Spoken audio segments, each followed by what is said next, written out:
7 of the Off-Road Motorcycle Championship is brought to you as always by all of our associate sponsors, and it's great to have them on board as per usual.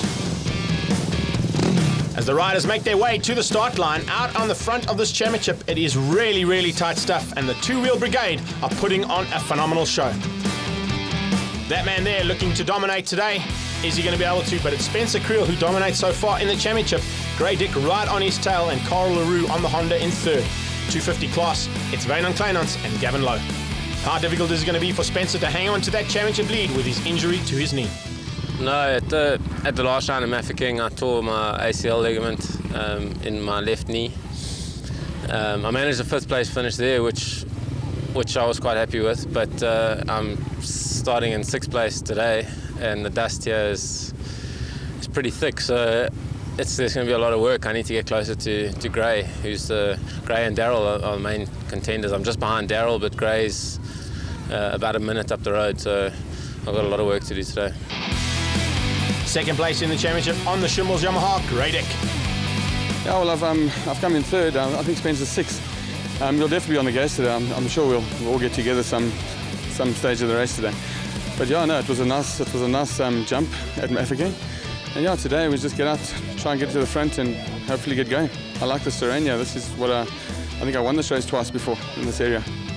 You're surrounded by a bunch of KTMs. Are you going to be worried about them, or are you just going to concentrate on doing your own race? No, I'm used to it now. You know, the guys are always around me and Caledon. But yeah, no, do my own race. Just try and keep safe. The man looking to wrap up the 250 championship this weekend, Wynand Kleinans. I'm just trying to keep it safe. I only need a couple of points to get through to the next round and take the championship at the end of the year. So I'm not going to take any chances. I'm starting at the back, but hey, I've still got some points, I think. Way back. But starting at the back means you've got something to chase. Yeah, number 52. That's Wade Blau, 200cc class. It's Marcus Talliard, Craig Stone and Carl Poppleton that are split by 4 points. Wynand Delport still leading the 125 class. Let's find out from Carl how things are going to go. Well, I'm starting 3rd today, so just to catch the guys in front, hopefully to catch them and pull a bit of a lead, and then it'll maybe put me back in 1st. So that's what my plan is for the weekend. There's nothing between the top 3 there. Yeah, are you going to be worried about them, or are you doing your own race? Well, I'm just basically my plan is just to get in front of them and just to pull a bit of lead, but to keep it safe as well, and to go out and enjoy it. Yeah. Conditions out there? Yeah, it's different. It's very dry, very harsh terrain. There's lots of little lurkers and things, little anthills. But yeah, it'll be a bit dusty today. But I think if we manage to pull some nice dust gaps, it'll be okay riding. So are the KTM boys going to dominate out front? Barry Creel certainly seems to think so. He's going to be the first man away, and right on his tail, last year's champion, Lawrence Mahoney, on number 1. Then it's the Schimmels Yamaha, and joining me in the commentary booth, that man standing right next to Clayton, giving him a few tips. Daryl, what was his advice there? I was actually giving him some advice to move over to the left when I passed him, so yeah. Track left, that's the way to go. Racing section 2, it's a long day in the saddle, and here we go. It's the KTMs leading out in front there. Barry Creel's the first man out onto the road on 161. He's going to be followed, as I said, by that man, the new champion. Well, is he going to be the champion this year? Not anymore. That number 1 plate is going to go to somebody else, but he's going to hang on to it for 2 more races. Grey Dick, arch rival, out on the Yamaha.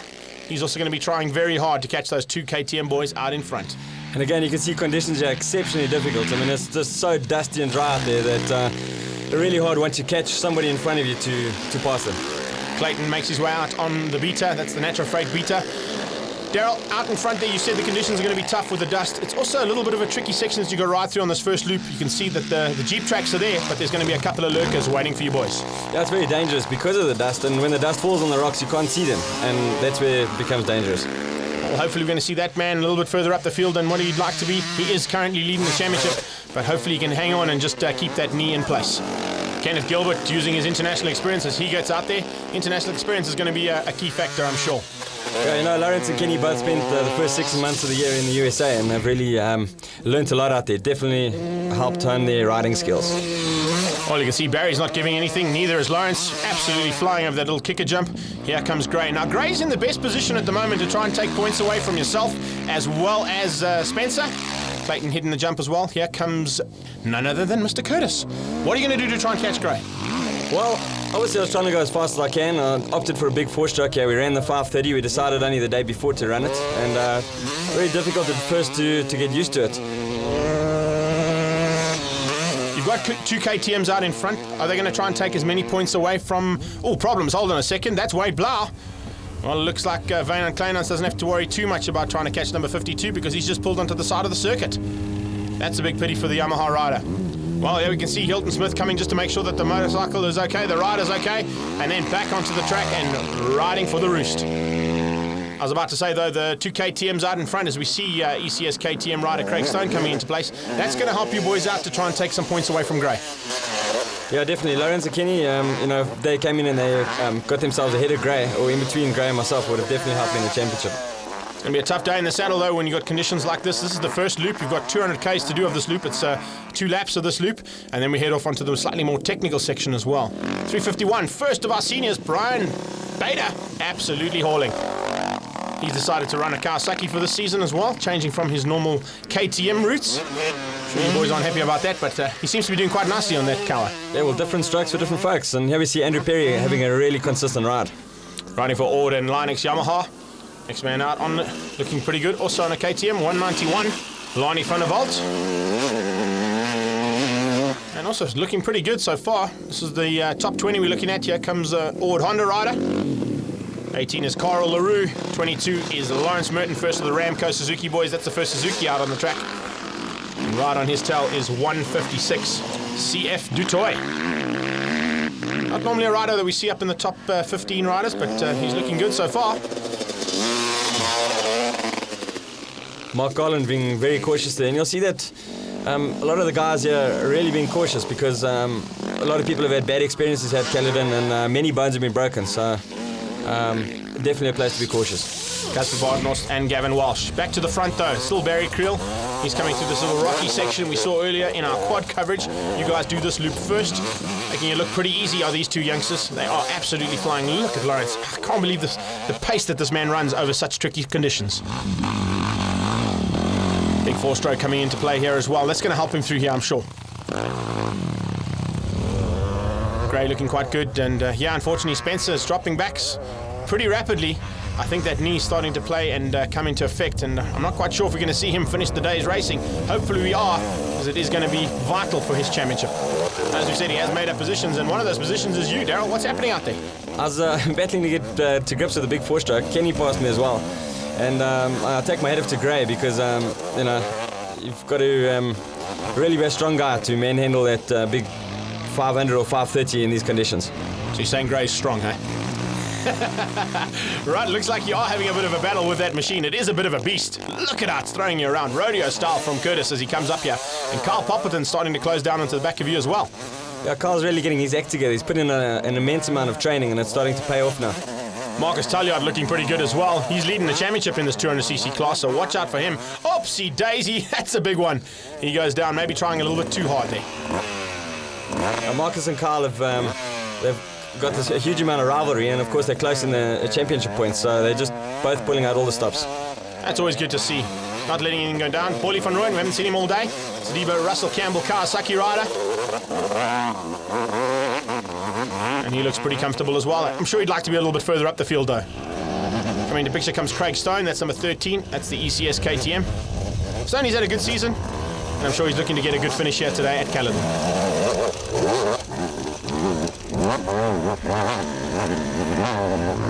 Standing up on the pegs, making it look pretty easy. You can see some of the riders deciding to remain seated, try and keep the traction on the back wheel, depending on the kind of power that I'm sure they've got underneath them.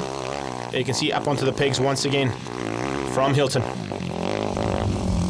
CF Dutoy, well, he's up there. He's still in the top 15, so nice ride from this man. Haven't seen him on the National Championship up in the top 15 previously, but it's always good to see new riders coming up. Speaking of new riders, here comes that youngster, absolutely flying. Andrew Perry out on the Ord Linux Yamaha. It seems that the smaller bikes are making this technical section look as easy as pie, whereas the bigger bikes out on the open sections are going to be the ones to have, eh? Yeah, all the small capacity bikes closed in on us, yeah. But the second lap opened up a little bit, and that's where the big 4-strokes come into their own.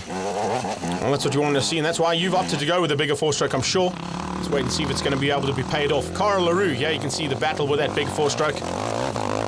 Definitely a bigger handful of motorcycle to get through these trickier sections on. It doesn't look as easy. The lighter bikes, you can definitely see quite a big difference with speed, and they're much easier to move around. Casper looking pretty good too. Here comes Gavin Walsh, second of the Ramco Suzuki boys. Always have a big contingent of riders, and it's great to see them improving every single time that they're out.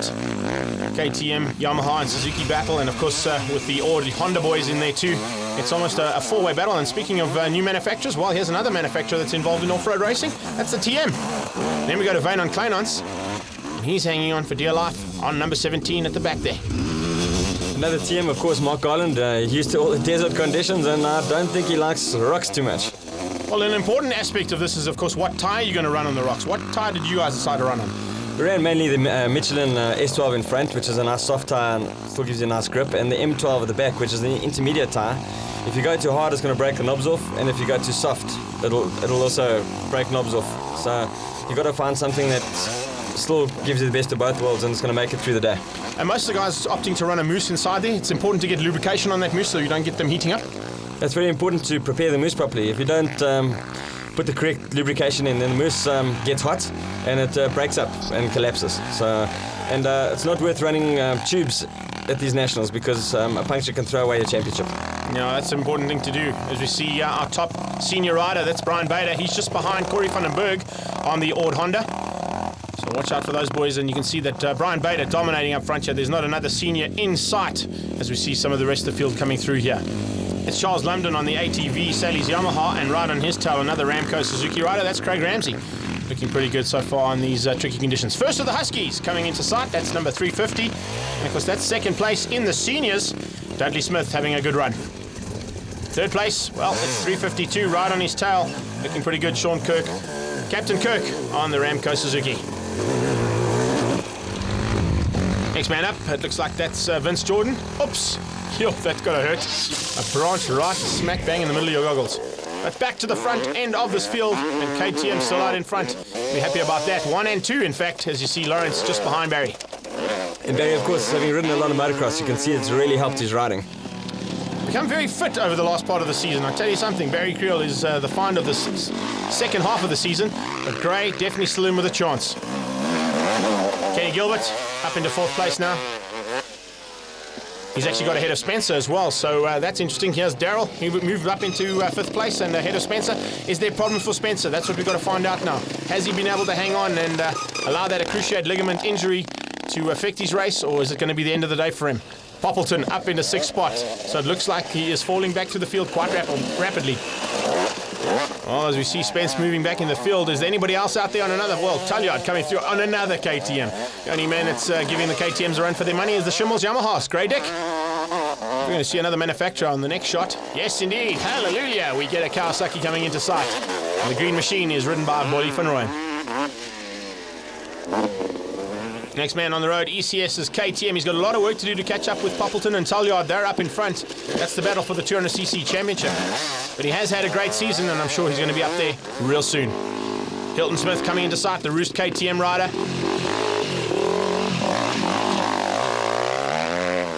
Dry riverbed and dry conditions on these 2 laps of the first loop. CF Toy still up there in the top 10. Great ride from this man.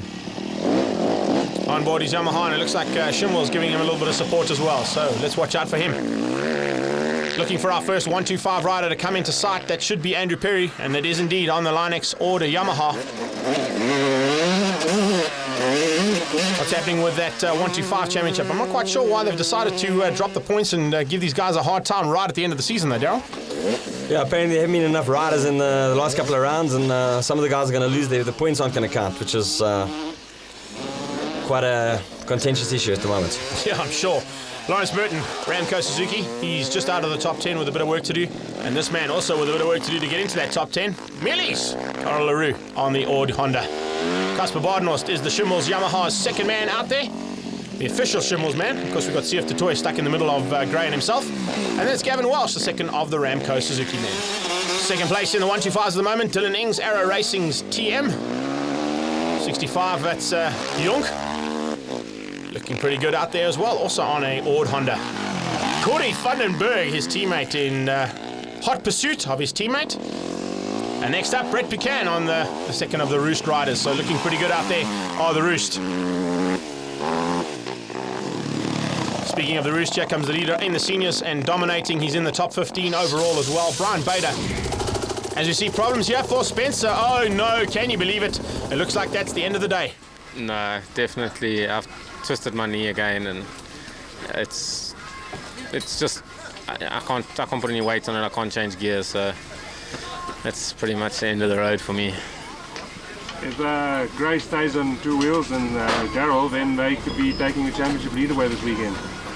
Yeah, Gray's I think he's in 3rd at the moment, and Daryl's would be 6th. So Gray will definitely, if he keeps it going the way it is, he'll come away with the lead. Means it's going to go down to the final round. Yeah, I think it always was going to go down to the final round, but it'll be a lot closer with Gray and Daryl. They're 1 point apart now, so you know that's racing it all. Well, as his brother comes into the D-Control, he's leading out in front, and it's been a good day for him. But unfortunately, that is the end of the day for Spence. We wish him all the best, and hopefully he can participate in that final round. Yeah, I mean, this loop now that we did now, the quads did it yesterday, down trial. Some places very, very rocky, some places very fast, but the dust is a problem. Barry Krill's in front of me, and I just can't get to him. I would catch up to him, but I just can't pass him. The dust is just too bad, and the terrain here just doesn't allow it to take any chances in the dust. You know, there's lurkers out there, ant heaps, and it's just too scary to take a chance. So I'm just gonna try and stay with him, wait for him to make a mistake, or just try anything to pass him. Well, the big winner, of course, with Spencer coming out is Grey Dick. He now has an opportunity of catching up and taking those points away. Let's find out how it's been so far. Came in 3rd now, and my moose started giving a bit of trouble in the last couple of Ks here, so I lost, I think, a little bit more time than what they pulled on me. But yeah, I'm going to get out on the fast loop now and try and make some time up. Spencer being out means whatever, if you take more than 12 points today, you take the championship lead. Yeah, that's right. Obviously, I still want to try and get to the front today, but yeah, I'm quite happy with that. Is it worth taking the risk, chasing guys who's not in the championship with you? Yeah, I won't take any unnecessary chances, but it's always good to win it. Well, the man has spent 6 months at the AMA Championship and having a great day so far in the saddle. Kenneth Gilbert, let's find out how it's been out there on Loop 1. Yeah, it was very difficult. It's nice and dusty. Me and Spencer had a nice pace to begin with. But after the second DSP, he crashed out, so it moved me up to 4th position, which I'm happy. But yeah, it's very rocky and dangerous out there, so I'm just going to bring it home and ride with my head and just, yeah, have fun. You could do Spencer a favour by trying to get in front of Gray to take some points away in the championship. Yeah, I'll try my best, but I think Gray's pulled like 6 minutes or 8 minutes ahead of me. But I'm just going to try my best and push for it.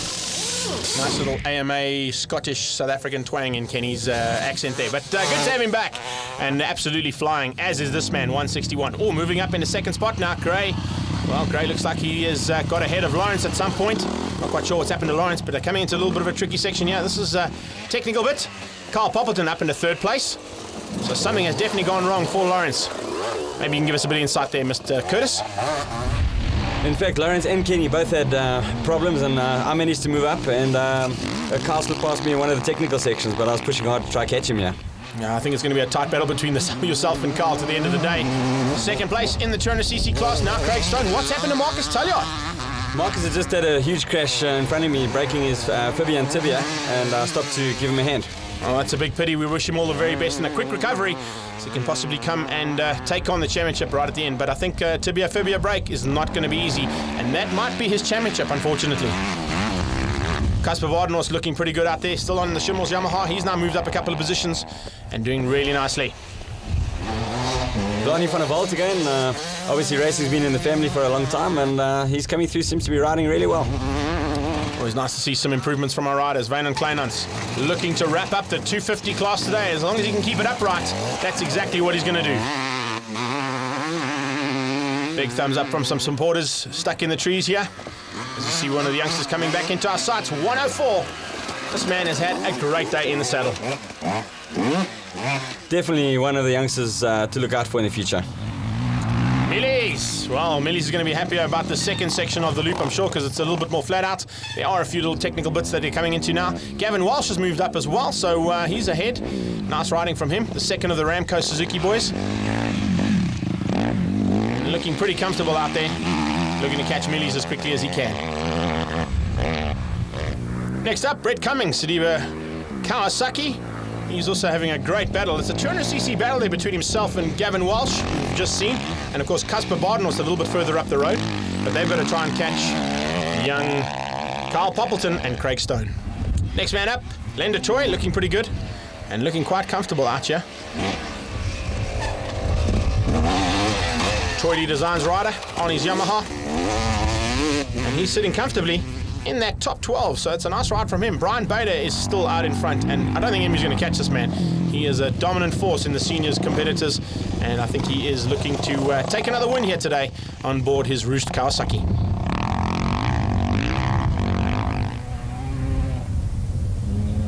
Mark Garland on the TM, your mate, having a good time? Well, Mark's been consistent. I think he's having had a lot of fun this year, and that's what off-road racing should be all about.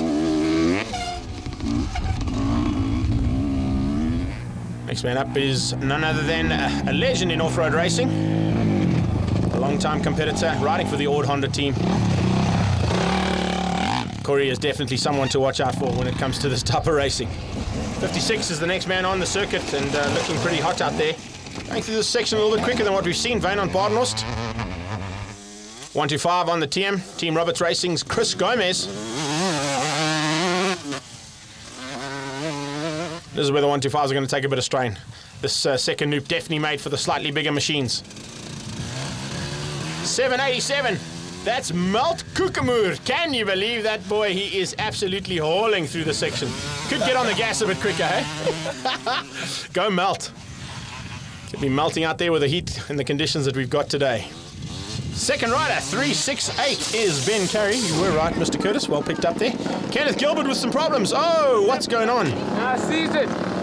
What happened? I seized it after the second DSP, 5Ks in. I don't know, I just stopped working. And I pushed it all the way back. I'm sure Butch is going to be very happy with that. Woo. Yeah, seized my KTM solid. And I had to push it all the way back. No problems for this KTM though. He has not been bettered from the start of today, and I don't think he is going to be, because I don't think Gray's got an answer to the pace that Barry's running out in front. Sure, he'd like to try and catch him if he can, but it's going to be very, very difficult to catch a man in his current form. Kyle Poppleton leading the 200cc class, and well, he's third on the road so far, so a good ride from him. And here comes Daryl. Are you going to be able to catch him? Well, I was trying hard, and I needed the points, and Kyle coming in between Gray and myself would have caused the problems for me, so I was pushing hard. Second 200 on the road is Craig Stone, ECS KTM. Oh, showboating for the camera.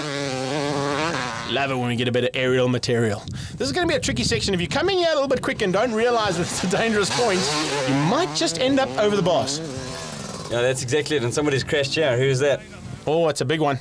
Looks like Ian Cooper who's gone down there, so just phoning home, just telling everybody that he's okay, but I think it might be a broken leg there for Coops. But once again, our medical staff on hand and able to assist Ian Cooper to get back to the recovery vehicle, and then of course back to the hospital. Casper Bardenhorst comes flying through. Here's a quick look over there. As we said, this is a very tricky little section. Maybe they needed to give it a bit more markings to warn for the danger. Most of the riders seem to realise when they see two buckies parked on the side and a whole lot of people working on someone on the ground that there may be something dangerous in front of them. Carl O'Rourke dropping just out of the top 10, but having a good look at all the action on the side of the circuit. And Gavin Walsh now starting to catch up to the back end of him. So Walsh on the Ramco Suzuki, charging to catch Carl O'Rourke. Oh, Brett Cummings coming to a quick stop here to warn the officials that there's another rider that's fallen down a little bit further back. Great to see them stopping. But Daryl, this can cause some problems. Yeah, definitely. Fortunately, there's good camaraderie with off-road racers, and if somebody crashes, we stop and we make sure that the competitor's stable, and we've got a leapfrog system. The next guy would then stop, and so on and so forth, until we get help to the guy. Well, that's super to see, and as they go off into the final stages of today's race, it's going to be tight stuff amongst these guys. Ian Cooper getting all the attention that is required. Back to the front though, we are going to be seeing another victory here for Barry Creel. I don't think anybody's going to catch him. He's coming to the closing stages of today's race on board his AGA Mechatrade Red Bull KTM. Watch out for this man in the final round. I think he is going to be on some serious form. On the back wheel and across the line to make it a win for today for the KTM team. And Barry Creel is going to be a very happy man. And from pole to the flag, it's the second time he's done that this season. 2 wins, well done. Yeah, this one was a lot harder than Limpopo. I had Lawrence pushing me in the beginning. He actually got past me on the first lap, and I managed to pass him back, and we were going at it until he ran into problems halfway through the third lap. Second place, it's going to be the Schimmel's Yamaha of Grey Dick. He's had a fantastic ride, and watch out for him because he's taking some big points away from Spencer Creel, who unfortunately wasn't able to finish here today. Well done to Grey, a good ride nonetheless. Grey now takes the lead in the overall championship and is in second place in the Open Championship, so a good ride from him. And he's going to be, whoa, look at this, a big change right in the final stages. Ahead, I was about to say, of this man, Daryl Curtis, who's managed to catch Carl in the last 500 meters. I think there's going to be a little bit of a high five here, but good ride there from Daryl as well as from Carl. Barry Creel finishes up on top, Dick in second, Curtis in third, Poppleton first of the 200s there in fourth place, and Craig Stone, a fantastic ride on a 200 KTM in fifth. Celebrations for our top 3 riders. Let's find out from Daryl and Grey what they're going to do in the final round. Yeah, and this morning we got out to early start, and the guys pulled away from me. Clayton passed me, I got lost of it. And then, just carried on going. Clayton dropped back, and his bike actually broke. Then we just got on the gas and managed to catch up a little bit halfway through the race. I don't know what Daryl did at the beginning. Oh, battle. I was on 5:30. First time I rode a big 4-stroke. And it was tough going. It took me a little while to get used to it, and it turned into a bit of a trail ride the first 2 laps. I fell back to about 7th, and then I started getting into it, and I got on the gas, and I didn't like the 200s that passed me, so I had to catch them all back again and help Marcus, fell off, broke his leg. And but Grey and the guys and Barry in front were just too fast. No way we could make time on them. Championship-wise, great weekend for both of you. Yeah, with Spencer falling out of the race, it's put me in front by about 5 points now. With Daryl passing Carl rather than India, it's put in 3 points behind me. So going into the last race, I think it's going to be quite tight. That's going to be war, eh? It's a war. Is it really going to be war? That's what we like to see. Grey Dick ahead of Spencer Creel. Carl LaRue there still in third place in the Open category. And of course, Wynand Kleinhans wraps up the 250 class for the season. Well done to him on his Yamaha. Carl Poppleton now takes the lead in the 200cc class ahead of Craig Stone. Marcus Talliard with that broken leg unfortunately might be out for the rest of the season. And Nicholas Pinar moves up ahead of Andrew Perry in the 125cc class.